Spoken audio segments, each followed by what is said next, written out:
কত বড় হয়েছে দেখেছেন লতিগুলো।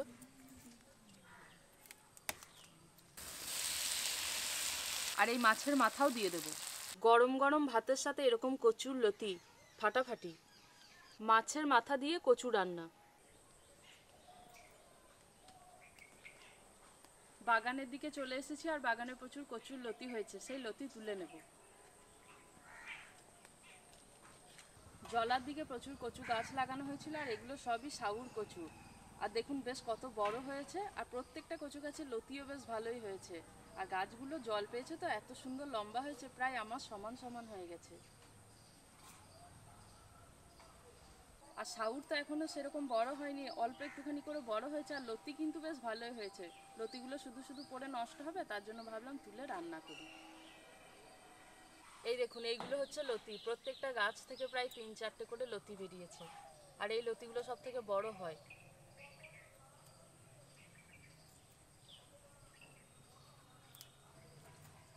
এই দেখুন কত বড় হয়েছে দেখেছেন লতিগুলো।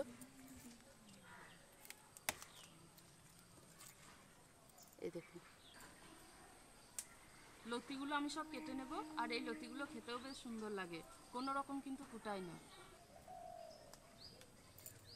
এই দেখুন প্রত্যেকটা গাছের সাথেই কিন্তু লতি বেরিয়েছে।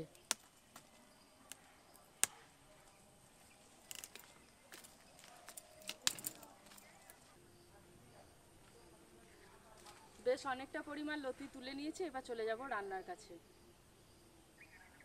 এবার আমি লতিগুলো ছাড়িয়ে কুচি করে কেটে নেব।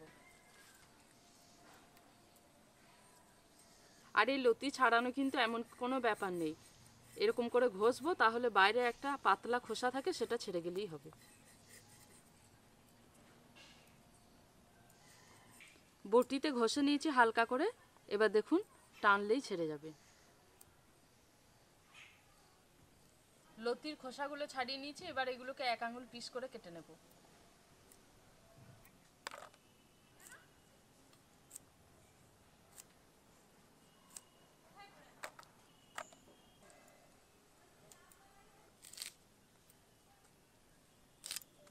লতিগুলো সব কেটে নিয়েছি, আর এরই সাথে নিয়েছি আমি কচু। কচুগুলোকে একটু বড় বড় পিস করে কেটে নেব। খোসাটাকে ছাড়িয়ে নিয়েছি, এবার 2 ভাগ করে নেব। খুব বেশি কিন্তু ছোট করব না। আর এই কচু খুব বেশি ছোট করলে নতুন কচু তো গলে যেতে পারে রান্না করতে করতে, একটু বড় করেই কাটছি।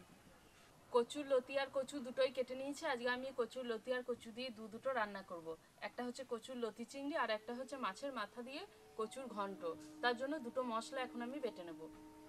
গোটা জিরে 1.5 চা চামচ, সর্ষে 1 চা চামচ, আর 4টে কাঁচা লঙ্কা, এগুলোকে একসাথে বেটে নেব।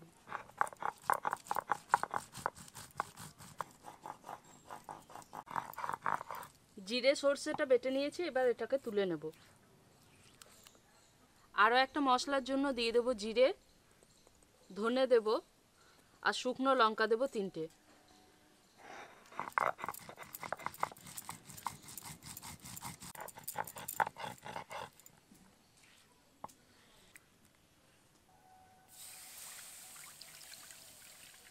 জলটা গরম হয়ে এসেছে, এবার লতিগুলো দিয়ে ভাপিয়ে নেব।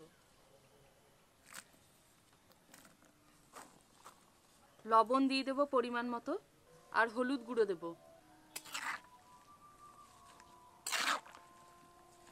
লতিগুলোকে কিছুক্ষণ ভালো করে ভাপিয়ে নিয়েছি, একটু নরম হয়ে এসেছে, তবে কিন্তু খুব বেশি নরম করব না, তাহলে একবারে গলে যাবে। এবার এগুলোকে তুলে নেব।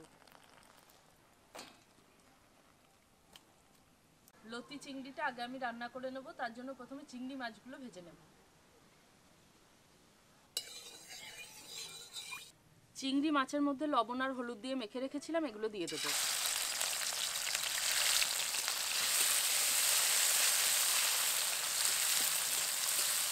চিংড়িগুলোকে ভেজে নিয়েছি, এবার তুলে নেব। আবারও কড়াইতে কিছুটা পরিমাণ সর্ষের তেল দেব। তেলের মধ্যে নারকেল দিয়ে ভেজে নেব। নারকেল কুচিটাকে একদম হালকা বাদামি করে ভেজে নিয়েছি, এবার এগুলোকে তুলে রাখবো। এই তেলের মধ্যেই দিয়ে দেবো কালো জিরে, এবার দেবো পেঁয়াজ কুচি। পেঁয়াজটা হালকা করে ভেজে নিয়েছি, এখন এর মধ্যে দিয়ে দেবো আদা রসুন বাটা।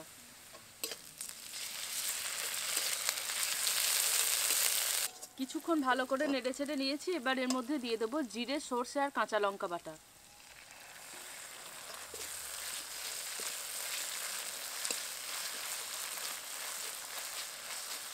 সামান্য একটু মশলা ধোয়া জল দেব।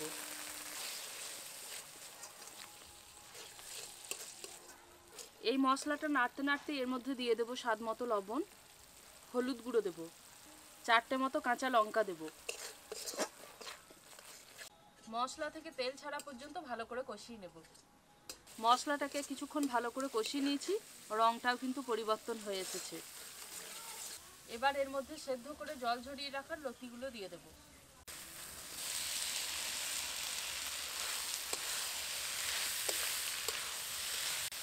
লতিগুলোকে ভালো করে মশলার সাথে কষাবো। লতিগুলোকে মশলার সাথে ভালো করে কিছুক্ষণ নেড়ে চেড়ে নিয়েছি। এবার এর মধ্যে ভেজে তুলে রাখা চিংড়ি মাছ আর নারকেল দিয়ে দেবো। আবারও কিছুক্ষণ ভালো করে নেড়ে চেড়ে নেব। কচুর লতি তো বিভিন্ন রকমভাবেই রান্না করা যায়, তবে একবার যদি এভাবে রান্না করেন তাহলে দেখবেন গরম গরম ভাতের সাথে খেতে দুর্দান্ত লাগবে। সমস্ত কিছুকে ভালো করে নেড়ে চেড়ে নিয়েছি। এবার এর মধ্যে খুব অল্প পরিমাণ জল দেব। এমনিতেই কিন্তু লতি সেদ্ধ আছে, খুব বেশি জলও লাগবে না। একটু মাখা মাখা হওয়ার জন্য জল দিয়ে দিলাম। এবার ভালো করে ফুটিয়ে নেব। যে পরিমাণ জল দিয়েছিলাম জলটাও কিন্তু শুকনো হয়ে এসেছে। এবার এটাকে নামিয়ে নেব। গরম গরম ভাতের সাথে এরকম কচুর লতি ফাটাফাটি। আবারও কড়াইতে সর্ষের তেল দেব। এবার আমি কচুটাকে রান্না করে নেব। আর কচুটা রান্না করার জন্য আমি এখানে রুই মাছের মাথা নিয়েছি। মাথাটাকে 2 ভাগ করে কেটে লবণ হলুদ দিয়ে মেখে রেখেছি। এখন এই মাথাটা ভেজে নেব।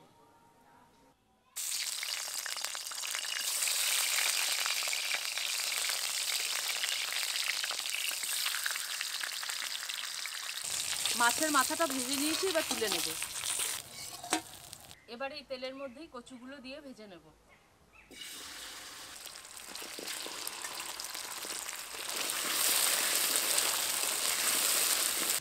কচু ভাজার সময় লবণ হলুদ কিচ্ছু দেবো না।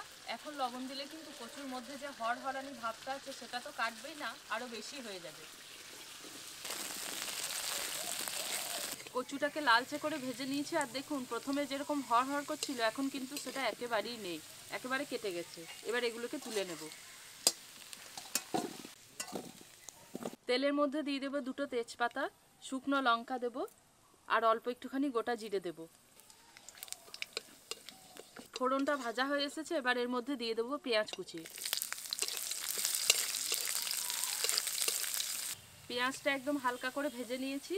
এবার এর মধ্যে দিয়ে দেবো আদা রসুন বাটা, আর এরই সাথে দিয়ে দেবো জিরে, ধনা, শুকনো লঙ্কা বাটা।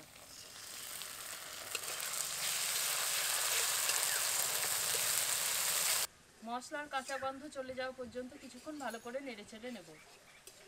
মশলাটা কিছুক্ষণ ভালো করে নেড়ে নিয়েছি। এবার এর মধ্যে দিয়ে দেবো স্বাদ মতো লবণ, হলুদ গুঁড়ো দেবো, আর দেবো অল্প পরিমাণ কাশ্মীরি লঙ্কা গুঁড়ো। অল্প পরিমাণ জল দেব। এবার মশলাটাকে একদম লাল লাল করে কষিয়ে নেব। মশলাটাকে একদম লাল লাল করে কষিয়ে নিয়েছি, আর খুব ভালোভাবে তেলও ছেড়ে গেছে। এবার এর মধ্যে ভেজে তুলে রাখা কচুগুলো দিয়ে দেবো, আর এই মাছের মাথাও দিয়ে দেব। এবার আরও কিছুক্ষণ ভালো করে মশলার সাথে কষাবো।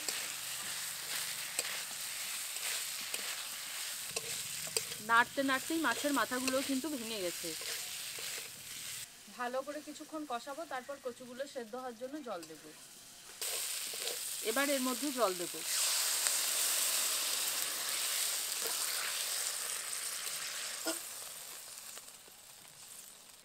তিনটে কাঁচা লঙ্কা দেব।